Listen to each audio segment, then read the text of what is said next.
కేంద్రీయ విద్యాలయంపై ఎంపీ అరవింద్ తీరు మారడం లేదని, కేంద్రీయ విద్యాలయం ఏర్పాటునకు కావాలని రాజకీయం చేస్తున్నారన్నారు.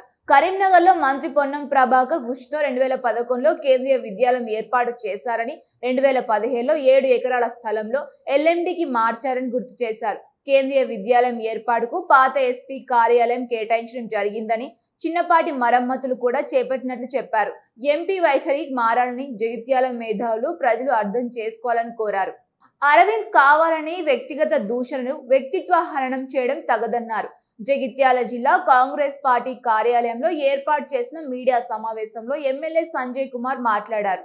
ఈనాటి ఈ సమావేశాన్ని పత్రికా సమావేశాన్ని ఏర్పాటు చేయడానికి ప్రధాన మరియు ఏకైక కారణం కేంద్రీయ విద్యాలయం అంటే కేంద్ర ప్రభుత్వానికి సంబంధించిన సిబిఎస్ఈ పాఠశాల జగిత్యాల్లో ఏర్పాటు చేసిన సందర్భంలో, మంజూరైన సందర్భంలో స్థలంపై ఎమ్మెల్యే గారు దీంట్లో సరిగా స్పందించలేరని చెప్పి గౌరవ పార్లమెంట్ సభ్యులు కావచ్చు, వారి అనుచరులు చేస్తున్న వ్యాఖ్యలకు స్పందిస్తూ ఈరోజు మా పాత్రికేయ మిత్రులకు, జగిత్యాల జిల్లా ప్రజలకు, ముఖ్యంగా జగిత్యాల మేధావులకు మీడియా ద్వారా నేను తెలియజేస్తా ఉన్నా. తర్వాత వాట్సాప్ గ్రూపుల ద్వారా కూడా మీడియా తెలియజేస్తాం.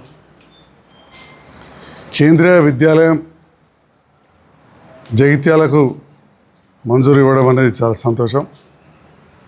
ఇది స్వతంత్రం వచ్చిన తర్వాత కేంద్ర ప్రభుత్వ ఉద్యోగులు కావచ్చు, రాష్ట్ర ప్రభుత్వ ఉద్యోగులు కావచ్చు, మిగిలిన సీట్లుంటే ఆ ప్రాంత విద్యార్థులకు మెరిట్ మీద విద్యను అందించే స్కూల్ ఇది. సంతోషం, దాని స్టాండర్డ్స్ బాగానే ఉంటాయి.